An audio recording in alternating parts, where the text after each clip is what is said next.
Hello, this webinar is about the cycle of agitation, and this is a case study of a massive LGBT campaign in North Carolina in 2016. As you remember, the cycle of agitation consists of these following steps: a core group with a plan and propaganda that creates a crisis, that targets an individual, vilifies that individual, agitates, applies pressure, gets concession, celebrates, reviews, plans the next agitation, and continues. Let's take a look at the core group in this case study. The core group consists of the Human Rights Campaign, a national gay activist organization, along with Equality North Carolina. The use of the equal sign is brilliant. I mean, who can be against equality?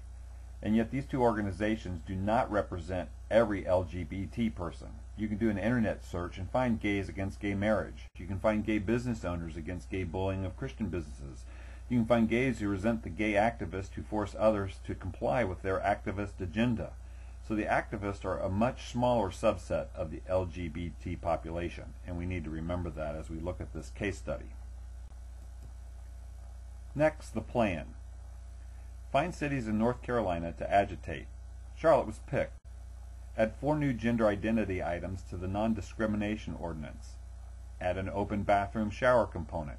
Use this plan to advance LGBT agenda across the state and across the country.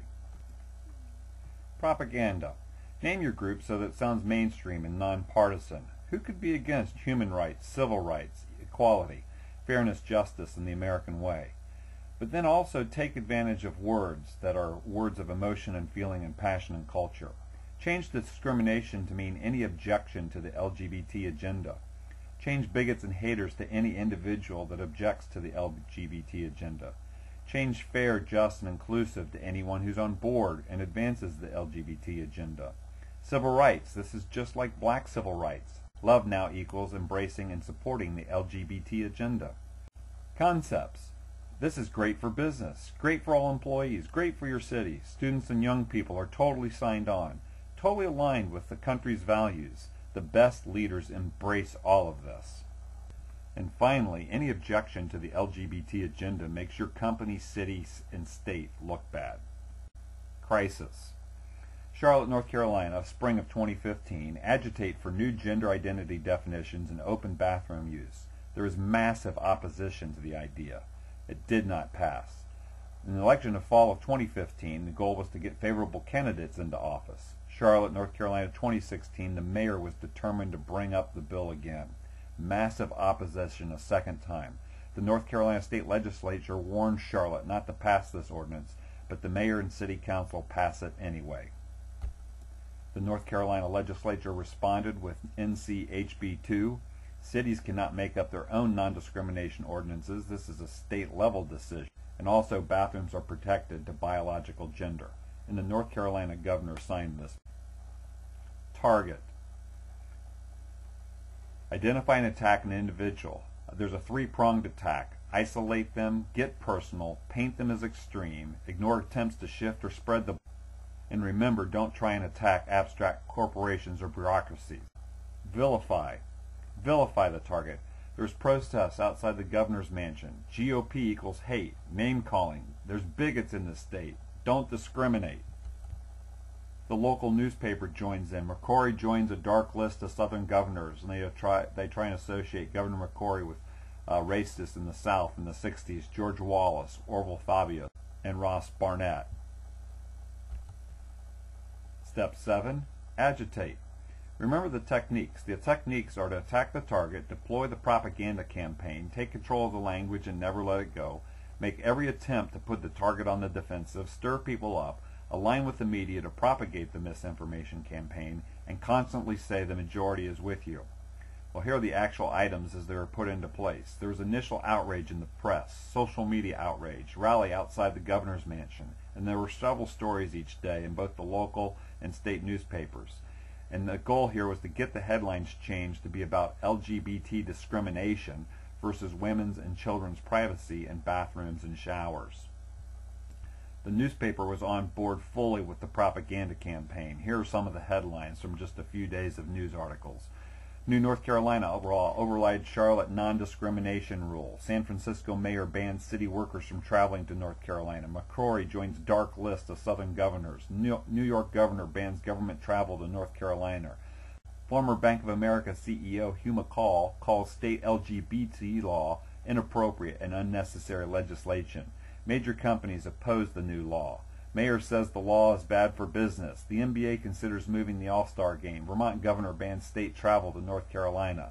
A law professor explains why the North Carolina non-discrimination statute is unconstitutional. Bank of America calls for the repeal of the state law. New law is harmful to small businesses. ACC, NBA, NHL to monitor, assess North Carolina bill. TV and film production companies to leave North Carolina. Composer Stephen Schwartz bans North Carolina shows over HB2, asks others to join him. CNN host Don Lemon calls religious liberty laws discriminatory. Pepsi CEO asks North Carolina governor to repeal law. PayPal cancels expansion to Charlotte. Recruiting experts say law will diminish North Carolina's ability to get talent. The press is so committed to the propaganda campaign, no articles with a headline and main point about the short-term and long-term concerns of this ordinance were found in the newspapers. But the newspapers aren't the only ones that were fully on board. Over 100 large companies signed a letter crafted by the Human Rights Campaign in Equality North Carolina with their propaganda language in it. Over 100 CEOs signed this propaganda letter to the state. And here are some of the language of propaganda that made it into the letter that the CEOs signed off on. This overturned protections for LGBT people. It sanctions discrimination. The bill does not reflect the values of our companies, our country, or even overwhelming majority of North Carolinians. This is discriminatory legislation. Such laws are bad for our employees and bad for business. Thriving hubs for business and economic development don't have these laws. This will make it challenging for businesses across the state to recruit and retain the nation's best and brightest workers and attract the most talented students from across the country. It will also diminish the state's draw as a destination for tourism, new business, and economic activity. Discrimination has no place in North Carolina or anywhere in our country. In this case study, it's notable that when companies have been asked by the North Carolina Lieutenant Governor Dan Forrest, most of the CEOs and signers of the letter had not read the North Carolina bill they were protesting. So the agitation is underway, and now step 8 is unrelenting pressure. Continue the propaganda that a majority of people want it. Don't let Governor McCrory shift the conversation. Agitate with individual legislatures. Get other companies to sign board. Get the federal government involved and threaten to withdraw billions in federal aid from the Department of Education, Department of Housing, and Department of Transportation. Be unrelenting until you get concession. And yet, concession has not yet been given. The governor has actually responded with myths versus facts, and he and the lieutenant governor are engaging the business community to help them understand what's actually in the HB2 law, clarifying that this bill was for the safety of North Carolina women and children, and it was not discriminatory, reaching out to CEOs to find out if they actually know what was in the bill. So at this point, concession's not been given. But that does not stop the act. If concession cannot be gained through the political process, then as agitators have done in the past, use the courts. North Carolina being sued by ACLU over its anti-LGBT law. Again, the headline carries the message of the propaganda. At this point, there's nothing to report on celebrating and reviewing the tactics and techniques, but we can comment on this case study about the next agitation. As we've studied the cycle of agitation, we know that planning the next agitation is important. That is, the long-term plan is the agitators play chess while the other side plays tiddlywinks. Here's what's involved in a case study like this. The long-term plan is total acceptance and compliance. Put gender identity ordinances and laws in place. Take legal action against faith-based businesses and organizations using government force and fines to get them to comply with LGBT activist point of view. Use the ordinances as justification to insert more and more LGBT teaching and worldview into public schools. Use the government to silence free speech by vilifying and suing any opposition, and drive any expression of Judeo-Christian faith that is a fixed moral worldview from the public square. Now here are some case study questions. What do you think about the cycle of agitation? Is this approach fair? Is it morally right? Why or why not?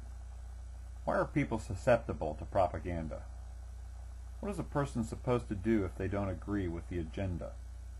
What other groups use the cycle of agitation to gain power? And what is the impact of the cycle of agitation on a free society? So that's the cycle of agitation in a case study format. We hope that this framework will help you understand with open eyes what's going on in society today and give you a tool for evaluating it. Thank you for listening.